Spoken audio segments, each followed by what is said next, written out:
얼마 전에 그 한 우리 교단지, 우리 교단은 아니지만 어느 그 교단의 신문에 이런 칼럼니스트가 참 상당히 아픈 마음을 가지고 사설을 썼습니다.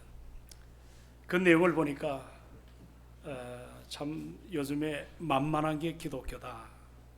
대중의 집단 관계와 분노의 배설 창구가 된 듯하다. 그러니까 모든 게 기승전 기독교라는 겁니다. 잘못된 것에 대해서 그게 만만한 게 기독교다. 참 그게 제 마음에 울림이 왔어요. 도대체 이분이 뭘 쓰려고 하는 걸까? 만만한 게 다 기독교다. 어떤 대중의 집단, 어떤 여러 가지 관계, 분노의 배설 창구가 된 듯하다. 이렇게 참 기독교에 대해서 세상이 너무 어려움을 주니까 이런 글을 쓴 것 같습니다. 그리고 이분이 칼럼니스트가 뭐를 얘기했냐면 최근에 나온 드라마를 쭉 나열을 했습니다. 목사의 딸이 마약 중독자로 등장하는 더 글로리라는 아마 드라마를 보신 적이 있을 겁니다. 그리고 수리남, 참 그 조폭이 두목이 마약을 관계하는 그 일에 관련된 사람이 그 현지 이민교회 참 목사로 등장하는데 내면에 들어가 보니까 이분이 마약을 파는 그런 모습으로 비춰지는 그 현장. 그리고 지금 우리 학교라든지 여러분 오징어 게임, 이게 왜 반기독교적인지 아십니까? 거기에 보면 아주 화려한 기독교적 용어가 상당히 많이 나오지만 그걸 조금만 깊이 들어가 보면 기독교를 폄하하는 이런 일련의 일들을 이분이 하나하나 이제 이야기를 하고 있습니다. 참 제가 이 글을 보고 어쩌다 이분이 지적한 것처럼 정말 한때는 이민족의 소망이었고 전에는 그저 제가 미국에 갈 때 이미그레이션을 통과할 때 페스트라고 하는 또는 미니스트리라고 하는 그런 제 직함만 내도 굉장히 존경하던 그런 시대가 있었습니다. 목사. 그러나 지금은 그런 시대가 되지 못합니다. 우리 기독교인들이 땅에 짓밟히는 것 같이 기승전 기독교, 문제만 나오면 그런 상황을 우리가 만나서 살다 보니까 왜 이런 일이, 어쩌다 이런 일이 일어나는가? 한마디로 말하면 우리 기독교가 세상에 희망을 주지 못한다는 겁니다. 어떤 빛과 소금의 역할을 감당해야 될 텐데 빛의 그 놀라운 소망을 잃고 맛의 가치를 잃어버렸습니다. 세상의 향기를 바라는 그리스도인들로 살아가야 되는데 세상의 향기를 주지 못한 채 마치 소금이 그 맛을 잃으면 길가에 던져지어서 사람들의 발에 밟히울 뿐이라고 하는 이런 너무도 안타까운 모습에 우리가 살아가고 있다는 것을 보게 됩니다. 참 하나님께서 이민족의 교회를 세우시고 그동안 놀라운 변화와 놀라운 축복, 한때는 교인이 1000만이다 1200만이라는 이야기를 우리가 심심치 않게 우리 입으로 그렇게 고백한 때가 엊그제 같은데 지금은 정말 그런 얘기를 말하기가 부끄러울 정도로 우리는 그 이야기를 더 이상 세상 앞에 쏟아내지 못하고 있습니다. 그리고 우리의 삶을 바라보면 우리 자신들도 세속화의 물결 속에 여러 가지로 힘든 모습을 갖고 하루하루를 살아가는 이 모습. 여러분, 우리 그리스도인들이 건강하지 못하면 우리뿐만 아니라 우리 주변의 모든 것들이 무너질 수밖에 없다는 사실을 알아야 될 줄로 믿습니다. 저는 오늘 광복 80주년을 만나서 그런 고민해 봅니다. 여기 1900년대에 그때 태어난 분이 거의 없습니다. 여기 전쟁을 경험한 세대도 많이 사라져가고 있습니다. 80년 아득한 세월 동안 참으로 교회는 이 문제를 계속 짚고 넘어야 될 사명이 있지 않겠나 생각해서 오늘 여러분이 참 설교를 들을 때 힘이 들고 또 낯설게 여기지만 제가 1부, 2부, 3부를 말씀을 보면서 여러분이 어떻게 하든지 이 말씀을 좀 새롭게 좀 각인하고 오늘 80년 이후에 우리 삶을 어떻게 살아가야 참으로 좋을까 이런 고민하며 함께 이 문제 제기를 하고 있습니다. 여러분, 우리가 아시다시피 구한말은 참 어려웠습니다. 개화식이었던 건 사실이지만 참으로 조선 말기에 오늘의 현실을 여러 가지 자료를 찾아보면 여러 가지로 그 시대에 뭔가 물결들을 막아낼 만한 힘이 우리 조선 말에 일어나지 못한 것 사실입니다. 이런 것들을 미리 알았던 메이지 유신을 겪었던 일본 사람들은 정한논, 우리 조선 한자입니다. 이 나라를 정벌해야 된다고 하는 그들 나름대로의 어떤 뚜렷한 목표를 갖고 이제 우리 조선에 침략을 합니다. 그리고 그들은 여러 가지로 이제 이 하나의 이 여러 가지 현란스러운 한국이 얼마나 무지한가를 자꾸 여러 언론과 여러 환경을 통해서 이야기를 합니다. 그 중에 하나가 이들의 슬로건이 뭐냐면 우리 조선 땅은 썩었다는 겁니다. 그 당시에 양반들은 사색 당파에 찌들었고, 그리고 서민들은 주색 잡기에 날뛰고 있고, 미래가 완전히 사라진 조선이다. 우리가 도와줘야 된다. 이런 논리를 갖고 신문 기자들을 쇠뇌시켰습니다. 그리고 교과서를 잘못되게 만들었습니다. 그리고 보고서마다 조선은 무능하고 게으른 나라로 묘사하기 시작했습니다. 한마디로 말하면 자기들의 정당성을 주장을 하는 거죠. 그리고 식민 지배 정당화 전략입니다. 이런 왜곡된 이미지가 우리도 과거의 조선은 그렇게 소망이 없는 것처럼 이해를 했습니다. 이런 상황에 결국 1905년에 한일협약, 우린 늑약조약이라고 표현합니다. 이게 체결이 되지 않았습니까? 고종은 마음이 분했습니다. 저 헤이그의 이준 열사를 들어가고, 그리고 1905년에 제가 역사 자료를 찾아보니까 10년 전까지 이 나라의 의병들이 얼마나 많이 일어났는지 모릅니다. 거기에 한 포고서에 보니까 저기 춘천에 의병 항쟁으로 일어났던 유인석이라는 선생님이 계십니다. 그는 그렇게 표현했습니다. 나라 없는 백성은 백성이 아니다. 나라 없는 백성은 백성이 아니다. 칼을 들어 의를 지켜야 된다. 그리고 이분은 한 손에 성경을, 그리고 한 손에 칼을 들고 싸웠다고 전해집니다. 그러나 역부족이죠. 5년은 1910년에 우리는 소위 여기 어르신들 경술국치라고 부르잖아요. 이때부터 우리는 완전히 나라의 주권, 영토, 그리고 모든 우리의 문화 다 빼앗기고 맙니다. 그리고 해방을 이루는 45년 때까지 무려 36년 동안 말할 수 없는 우리나라는 주권을 잃어버렸기 때문에 치욕 속에 그렇게 살아가야만 됐습니다.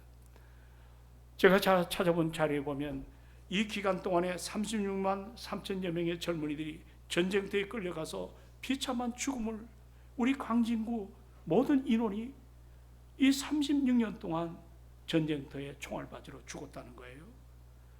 그리고 징용으로 끌려간 사람들은 작게는 78만 명, 많게는 100만 명. 이게 정확한 문건이 아직 드러나지 않았기 때문에 징용으로 끌려갔습니다. 그리고 이 땅에 소위 여러분 잘 아는 위안부죠. 지금도 있잖아요.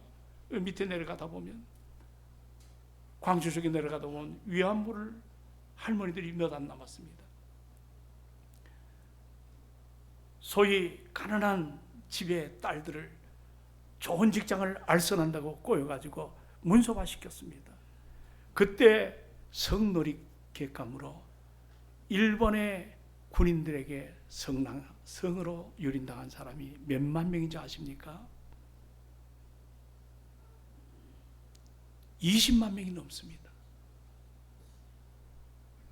그들은 해방이 되고서도 자기가 떳떳하지 못하기 때문에 그렇게 고통 속에 그들은 지내올 수밖에 없었습니다.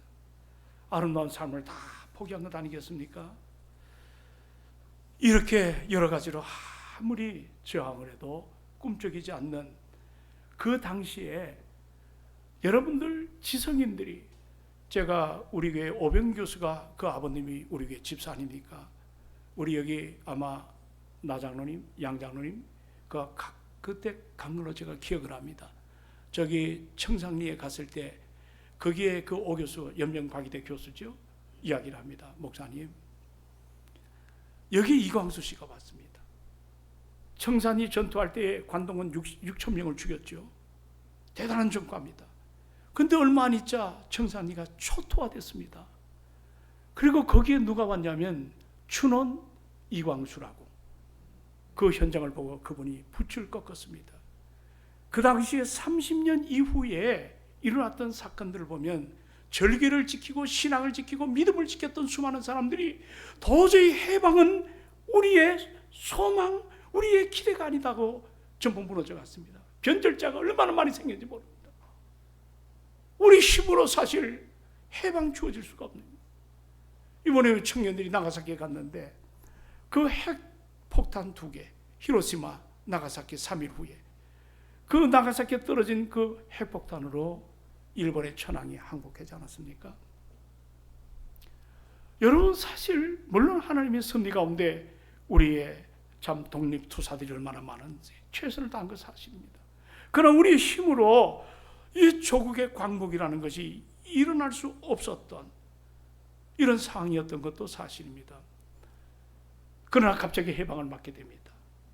그래서 사람들은 마치 꿈을 꾸는 자 같았다. 시편의 말씀처럼 그렇게 표현도 많이 했습니다. 특별히 뜻으로 본 한국 역사라고 글을 썼던 이분은 무교회주의자죠. 함석헌이라고 하는 선생은 뭐라고 표현했냐면 그 책에 보면 우리나라 해방, 도둑같이 해방이 왔다. 이렇게 표현합니다. 도둑같이 왔다는 거예요. 예기치 않았다. 갑자기 우리에게 주어진 해방이었다. 그리고 이 해방은 하늘에서 온 것이다. 어느 누가 노력해서 얻어진 것이 아니라 우리는 어쩔 수 없는데, 무력한데, 변절하고 다 무너지고 다 힘이 없는 상황 가운데 해방을 능력 스스로 할 수가 없었는데, 그 다음에 이분이 뭐라고 체크했냐면 하나님께서 베풀어 주신 하나님의 주신 선물이었다. 하나님의 선물이었다. 광복은 우리의 힘으로 만든 것이 아닙니다. 하나님의 은혜로 이 땅에 주신 하나님의 선물입니다. 우리 조상들은 얼마나 기뻤던지 그날을 뭐라고 불렀냐면 광복절이라고. 여러분, 그때 우리뿐만이 아니에요. 일본에게 고통당한 것이 여러분 아시다시피 저 아시아 쪽에 태국은 어려움을 당하지 않았습니다. 인도네시아, 베트남, 필리핀 주변의 숱한 나라들이 전부 어려움을 당했는데 8월 15일 날 그들은 해방을 맞았는데 우리처럼 그들은 용어를 광복절이라고 쓰지 않았어요. 뭐라고 쓴지 아세요? 독립기념이라 썼어요. 우리만 유일하게 광복절이라고 그렇게 표현을 했습니다. 여러분, 광복절이라는 것은 우리말로 표현하면 빛을 되찾은 날입니다. 예? 오죽하면 8.15 해방을 빛을 되찾은 날, 다시 세상이 시작된 날이라고 했겠습니까? 참 이것은 은혜롭고 감격스러운 이름 아니겠어요? 그런데 우리 역시 참 그리스도의 보혈로 십자가의 사랑을 따라 하나님의 은혜 앞에 우리 역시 죄와 허물로부터 사함받은 우린 자유한 하나님의 사람, 구원받은 주의 백성임을 우리가 이 아침 깊이 생각해 봐야 됩니다. 오늘 8.15 광복절을 생각해서 저는 본문을 갈라디아서 5장을 택해봤습니다. 이 함께 대하는 이 갈라디아서는 존 스타트라는 목사님은 이렇게 표제했습니다. 기독교 자유의 대헌장이라고 표현했습니다. 바울은 교인들에게 1절에 보시니까 이제 너희들이 자유함을 누리지 않았느냐? 뭐를 누리지 않았느냐? 자유. 그러면 어떻게 살아가야 될 것인가? 1절을 다 같이 한번 열어서 함께 말씀을 대하는 시간을 갖습니다. 자, 갈라디아 5장 1절을 다 같이 읽습니다. 시작. 그리스도께서 우리를 자유롭게 하려고 자유를 주었으니 그러므로 굳건하게 서서 다시는 종의 멍에를 매지 마라. 여기 바울은 피를 토하듯 말합니다. 다시는 종의 멍에를 매지 말라는 겁니다. 이미 그들이 자유 얻은 건 사실이지만 지금 상황을 보니까 종의 멍에 속에 들어갈 가능성, 그 위험성이 있다는 것을 경고하고 이와 같이 이 말씀을 전한 것입니다. 여러분, 1절에 그리스도께서 우리를 뭐 하려고 자유를 주었다? 자유롭게 하려고 자유를 주었다. 그러므로 굳게 서서 다시는 종의 멍에를 매지 마라. 어려운 단어죠. 여러분, 멍에를 들어보셨나요? 우리 어린 시절에 시골에서 소나 말을 보신 분이 있습니다. 그 목에 멍에라는 나무 틀을 씌우면 그 짐승이 마음대로 움직이지 못하잖아요. 그렇죠? 주인이 끌고 가는 대로 그대로 끌려갑니다. 멈추라 그러면 멈춰지죠. 성경의 이 멍에라는 단어는, 이 말은 좀 어려운 단어죠. 즈고스라는 헬라 말인데 표현하자면 단순한 농기구가 아니에요. 누군가의 지배와 억압 아래 놓인 상태를 뜻하는 단어가 멍이라는 단어거든요. 바울은 여기서 표현합니다. 다시는 이제는 세상에 사단의 어둠의 세력의 너희들이 다시는 자유를 받았는데, 예수 그리스도의 보혈로 은혜를 받았는데 다시는 그러한 자리에 서지 않기를 원하는, 이 다시는이 아주 엄청난 경고입니다. 경고란 단어는 무섭습니다. 너 그 길로 절대로 들어가지 마, 이런 의미거든요. 왜 바울이 이런 말을 했습니까? 갈라디아 교회는 처음에 복음을 뜨겁게 받아들인 교회입니다. 여기에 전화로 들어갔던 바울은 핸디캡을 가진 사람이에요. 바울이 담메색 도상에서 예수 만난 후에 앞을 잘못 본다, 또는 간질이었다, 또는 혼자 사는 사람으로는 어려움이었다, 다양한 해석이 있지만 갈라디아 교회에 들어가 보니까 갈라디아 교인들이 바울을 볼 때 시험이 들 만한 것이 있어요. 핸디캡이. 그건 바로 뭐냐면 잘 보여지지 않는 거예요. 그런데 성도들은 뭐라 표현했냐면, 바울을 은혜 앞에 함께 섰기 때문에 그의 구원 진리 앞에 그들이 자유함을 누릴 때 너무 은혜 앞에 기뻐가지고 자기의 눈이라도 빼어줄 만큼 그런 헌신하는 교회가 갈라디아 교회입니다. 여러분의 그 소중한 눈을 누구를 위해서 뽑아주려고 한 적이 있나요? 그렇게 은혜가 넘치는 교회인데요. 어느 날 사도 바울이 이제 갈라디아 이 교회를 정리하고 다른 곳에 나갔다가 그의 믿음의 아들이었던 디모데에게 이야기를 듣습니다. 아니 바울 선생님, 이 큰일 났습니다. 지금 이들 안에 다른 복음이 들어왔어요. 그래서 바울이 전했던 이 신득의 믿음으로 의롭다함을 받는 이것이 무너지고, 바울이 전했던 십자가의 보혈만으로는 구원이 완성되지 않는다. 율법을 지켜야 되고 절기를 지켜야 되고 뭐 다른 부수적인 것들을 지켜야 구원의 자리에 이른다고 하는 이런 완전히 잘못된 그런 메시지를 펼치는데, 문제는 거기에 수많은 사람들이 동조하고 따라갑니다. 이거는 왜 문제냐면 기독론적으로 문제가 크죠. 오직 예수 그리스도 십자가 외에는 결코 다른 구원이 우리에게 없음을 믿으시기 바랍니다.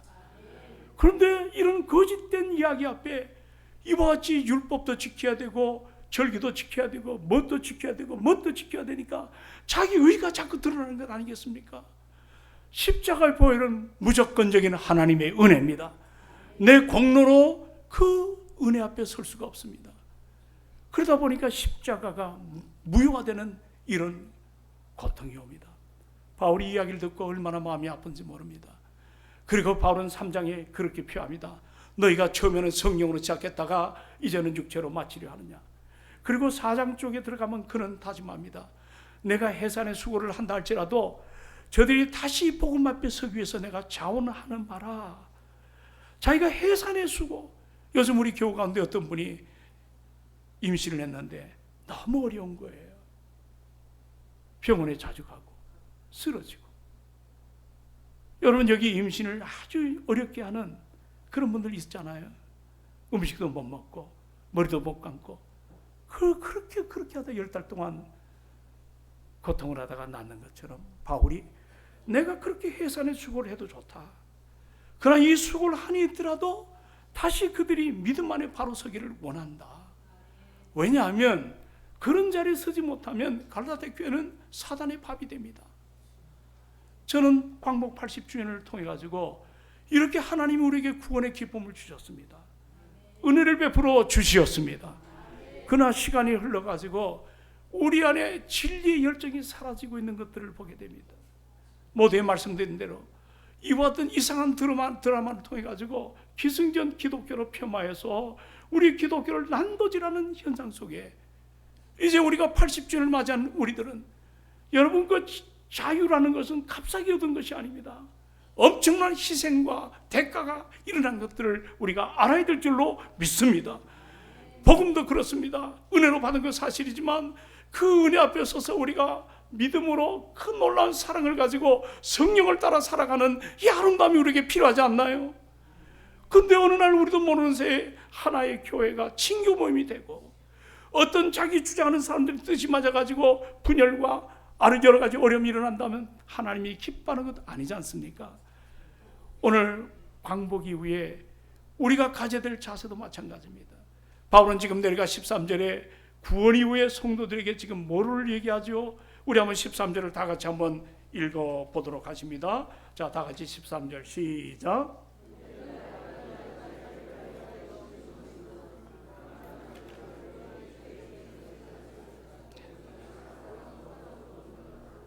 여기서 바울은 분명한 메시지가 우리에게 드러나고 있습니다. 너희가 자유를 위해서 부르심을 입었다는 거예요.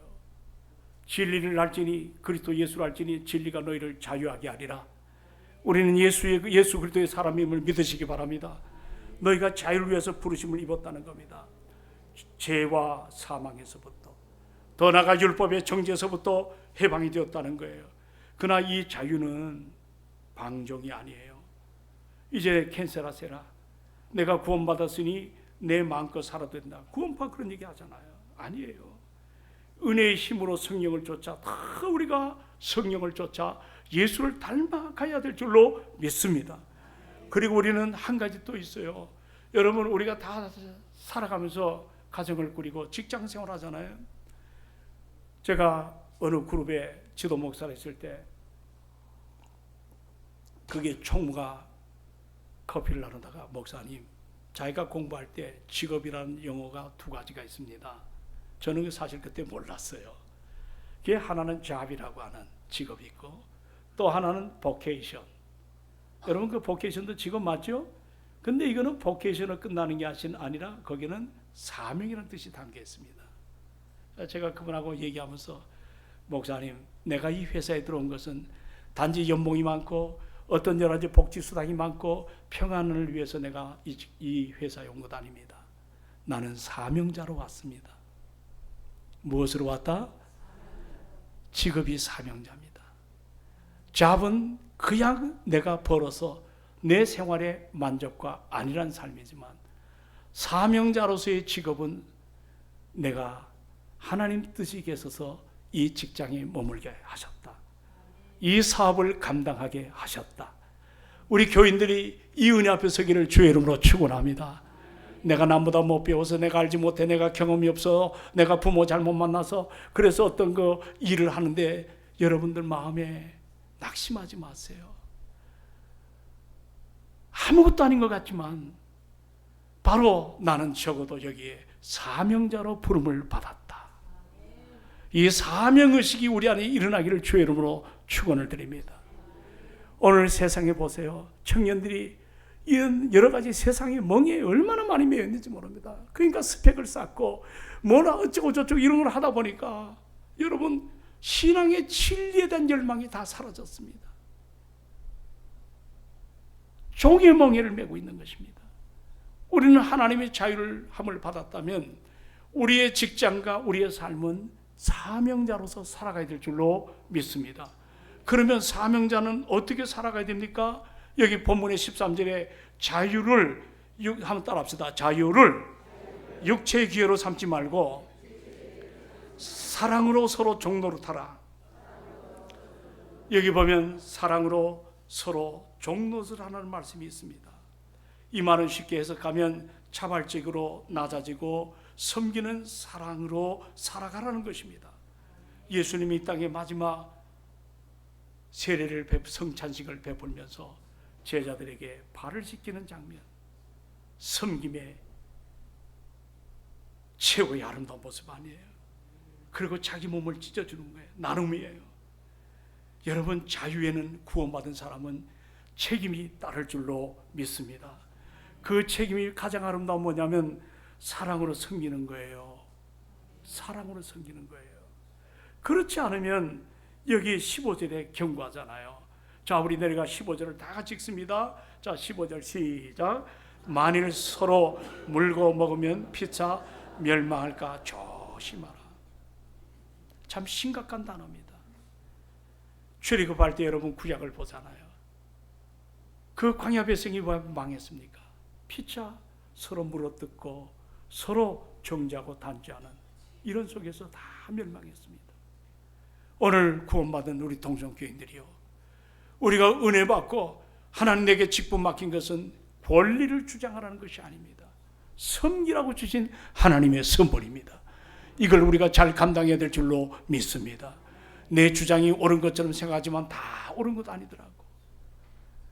여기 보니까 서로 물고 먹으면 피차 멸망할까 조심하라.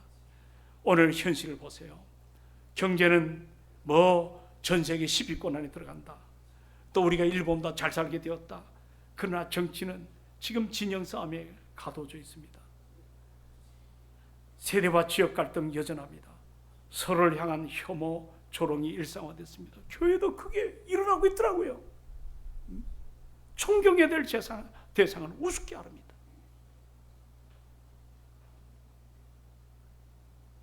이게 왜 그러냐면 세상 풍조에 물들어 있습니다. 안 고쳐집니다. 자기가 다 최고라고 깨닫기 때문에 그렇습니다. 그러나 조심하라. 멸망할까 두려워하라고 말씀하십니다.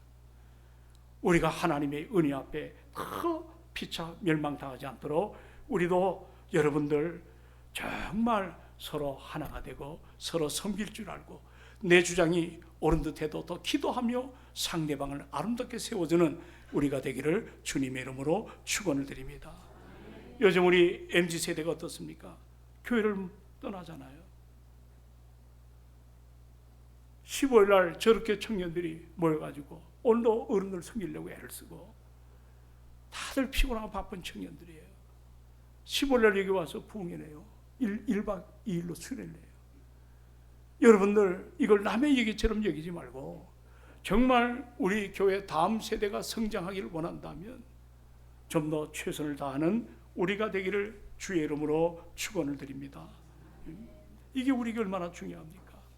피차 멸망할까 두려워하라. 이제 말씀을 정리하는 시간을 갖습니다. 사랑하는 여러분, 저는 오늘 광목절을 여러분에게 함께 들려주는 시간을 가졌습니다. 제가 자료를 보니까요, 정말 그 광목을 위해서 애쓴 이 시대의 아름다운 사람들이 참 많습니다. 저는 우리 교회가 그동안 해외에 선교를 10번 이상 나갔습니다. 자, 저를 좀 주목하세요. 10번 이상 나갔는데요. 그런데 중국을 많이 다녔습니다. 이번에 일본을 다녀왔습니다. 근데 느낀 게 하나 있어요. 제가 그냥 간 게 아니에요. 지금 깨달아 보니까. 중국에는 반드시 난징에 갔다가 거기서 차를 대절해 가지고 상해까지 올라갔습니다. 그리고 상해 임시정부를 봤습니다. 그리고 거기서 그 당시 조상현 장로님 생존해 계실 텐데 홍구공원을 갔습니다. 거기에 누가 있었냐면 윤봉길 의사가 변도 도시라 그러죠. 그를 폭탄을 터뜨려서 당시 관동군의 사령관이 거기서 부상을 받고 일주일 만에 세상을 떠났습니다. 그때 여러분 윤봉길이 25살입니다. 25살. 여기 아마 25사람은 이 이야기는 포스탄 회담 때 장개석 총통, 모택동도 우리나라는 이렇게 못하는데 어떻게 조선의 청년이 이런 결기를 갖고 이렇게 움직였는가? 여러분 일본에 유학을 갔던 여러분들 아십니까? 저 이봉창, 이분은 일본 천황 앞에 여러분들 폭탄을 던지지 않았습니까? 미수 사건이었지만 그때 이 친구의 나이가 28살입니다. 우린 김자진 장군의 그 청산리도 가봤습니다. 27살 때 일본 관동군 6,000명을 하늘도 벌벌 떤다고 하는 중무장한 관동군을 6,000명을 사살했습니다. 그때 김자진 장군의 나이가 27입니다. 유관순 17살입니다. 진리를 위해서 인생을 바쳤습니다. 오늘날 우리가 세상이 많이 바뀌었잖아요. 우리가 너무 신앙의 타성을 갖고 살아갑니다. 이제 여러분들 다시 한번 저는 오늘 본문을 결론을 맺으면서 주기철 목사님을 생각해 봤습니다. 1943년에 의성 감옥에 갇혀서 그분은 순교합니다. 마지막에 신사참배를 강요당하다가 변절하지 않았습니다. 고문 앞에서도 끝까지 이겨냈습니다. 그런데 마지막에 잠깐 출소하고 다시 일본 경찰에서 끌려갑니다. 그때 주기철 목사님이 일본 순사에게 부탁합니다. 내가 어머니를 잠시 만났으면 좋겠습니다. 나한테 어머니와 함께 이야기할 시간을 달라고 표현합니다. 왜 그랬냐면 그 당시 지쳤습니다. 자기가 지금 죽으면 순교할 그런 자세가 되지 못한 두려움이 그에게 막 찾아왔습니다. 어머니한테 부탁합니다. 노년의 어머니, 어머님, 나는 너무 약해요. 나는 이번에 끌려가면 또 혹독한 고문을 받을 텐데 제가 이 고문에 못 이겨서 변절할까봐 변절하면 어떠냐고 울면서 이야기합니다. 어머니는 노구의 어머님, 아들의 손을 꽉 잡으면서 이야기합니다. 기철아, 너의 생명은 하나님께 있다. 죽어도 주의 품에 안길 것이니 두려워하지 마라. 끝까지 믿음 지켜라. 모자는 끌어안고 한참이나 울었다는 이야기가 있습니다. 그리고 마지막 기도가 주님, 제 아들 끝까지 믿음 지키게 해달라. 주여, 제가 변절하지 않도록 도와달라. 이것이 그 당시에 이민족을 사랑했던 사람들의 건강한 아름다운 모습이었습니다. 오늘 광복절은 기념하는 날이 아니에요. 자유의 가치를 다짐하는 날이에요. 다시 한번 오랜 역사 흘러갔지만 우리가 이 사회를 보면 조금만 생각이 달라도 비난하고 공격하고 무시합니다. 교회 안에도 성숙하지 못한 사람들이 점점 늘어납니다. 다툼이 일어나고 심지어 정치화되는 이념 세대 간의 갈등이 심화되고 있습니다. 오늘 바울은 이런 모습의 경고장을 날렸습니다. 자, 뭐라고 얘기합니까? 만일 서로 물고 먹으면 피차 멸망할까 조심하라. 두려운 메시지입니다. 우리는 앞으로 더욱더 하나님의 은혜 앞에 동성교회가 믿음으로 하나님 나라 확장해서 우리가 헌신하고 아름다운 역사를 감당하는 교회가 되기를 주의 이름으로 축원합니다. 이런 은혜 앞에 좀 더 성숙한 모습을 가지고 의견이 안 맞는다고 반목과 질시하지 말고 내 성이 안 찬다고 함부로 정죄하지 말고 성령 안에서 하나님의 기쁨으로 겸손하게, 왜냐하면 우리는 모르지요. 하나님은 살아계십니다. 하나님은 일하십니다. 하나님은 역사하십니다. 늘 조심하시고 또 조심하시고 믿음으로 내 언어와 내 행동이 그리스도의 선한 영향력을 행사하는 여러분 되시기를 주의 이름으로 축원합니다. 오늘날 기승전 기독교 아프죠. 마치를 잃었습니다. 희망을 잃었습니다. 나는 우리 교회가 회복하는 아름다움이 여러분의 삶 속에 다시 한번 일어나기를 축원합니다. 서로 존중하십시오. 서로 세워주시기를 바랍니다. 서로 기도해 주시기를 바랍니다. 기도하십시다. 우리 반주 선생님 반좀 부탁합니다. 오늘 역사 다 잊었습니다.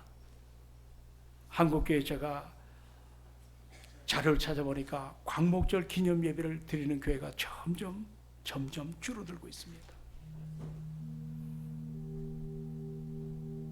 인기가 없기 때문에 그렇겠죠. 그러나 인기가 없어도 괜찮습니다.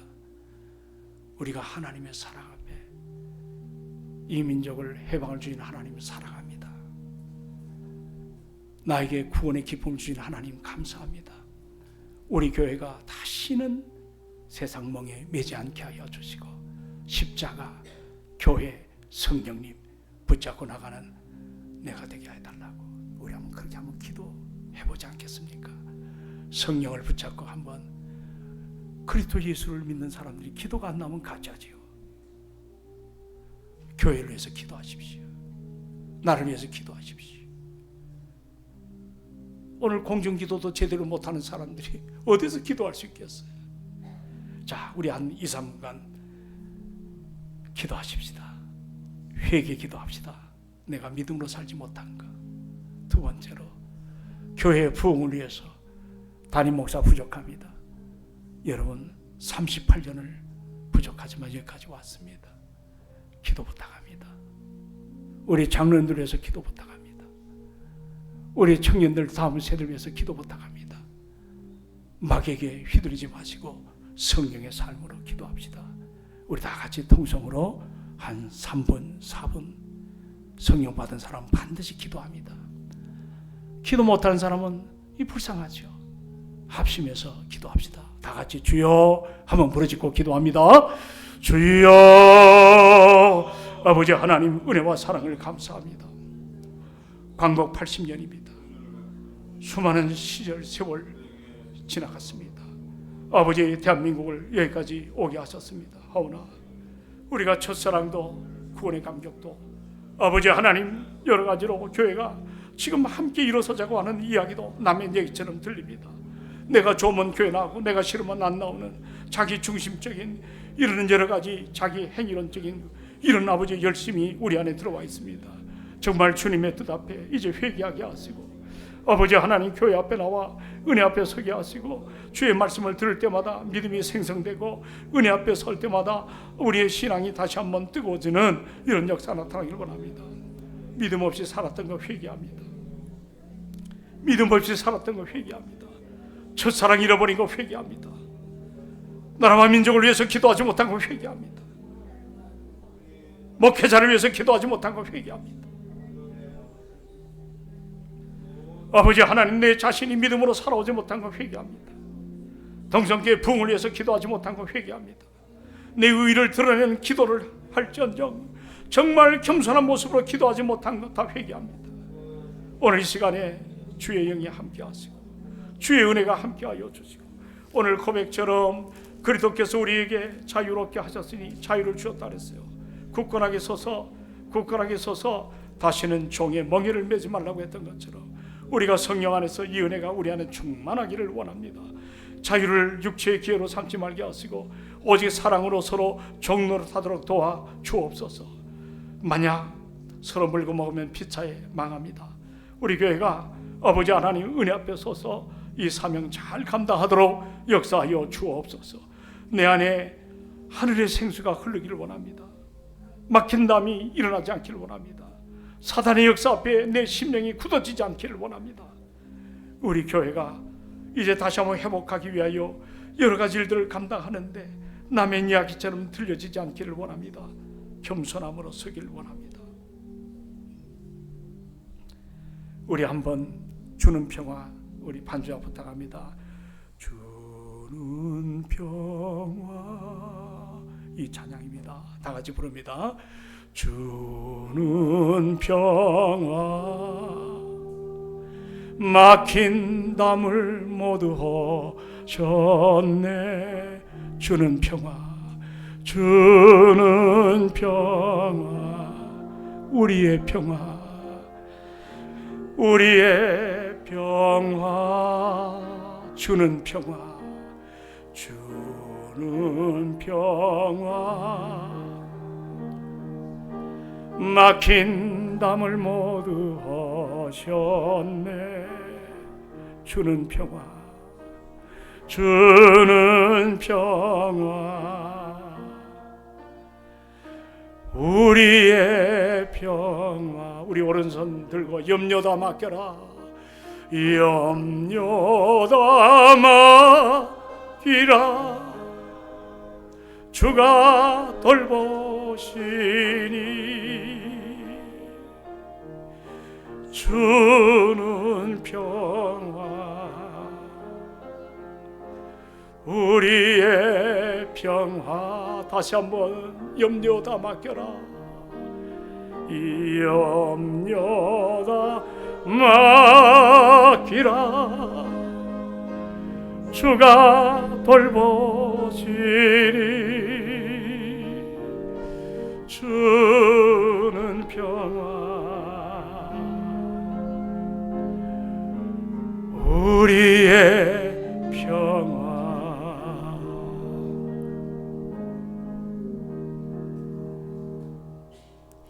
형식적인 예배를 끊어버리십시다. 오늘도 주신 말씀을 내 영혼의 나침바로 삼으십시다. 정말 오늘 이 자리가 아니면 나는 설 수가 없습니다 하는 겸손한 각오가 우리 안에 일어나기를 소망합니다. 해방 하나님의 선물입니다. 구원 하나님의 선물입니다. 우리가 남은 여생 얼마 있는지 모르지만 하나님이 기쁘시게 해드리는 믿음의 삶 우리 안에 충만하도록 우리 소망 갖고 나가기를 바랍니다. 은혜와 사랑이 충만하신 아버지요, 오늘 기도했습니다. 찬양했습니다. 우리가 건강한 크리스천이 되기를 원합니다. 내 한 사람이 주변을 복음으로 변화시킬 수 있는 능력 삶 속에 일어나게 하여 주옵소서. 성령 충만하게 하시고 은혜로 새롭게 하시고 믿음으로 뜨거운 열정 우리 안에 일어나기를 원합니다. 80년 광복절 행사가 안 되기를 원합니다. 나를 다시 한번 돌아보게 하시고 십자가 예수 그리스도 그분을 의지하며 내가 여기까지 온 것을 감사하게 하여 주시옵시고 믿음의 향기를 뿜어대는 우리 모두가 축복의 통로 되게 하여 주옵소서. 예수님의 이름으로 기도드리옵나이다.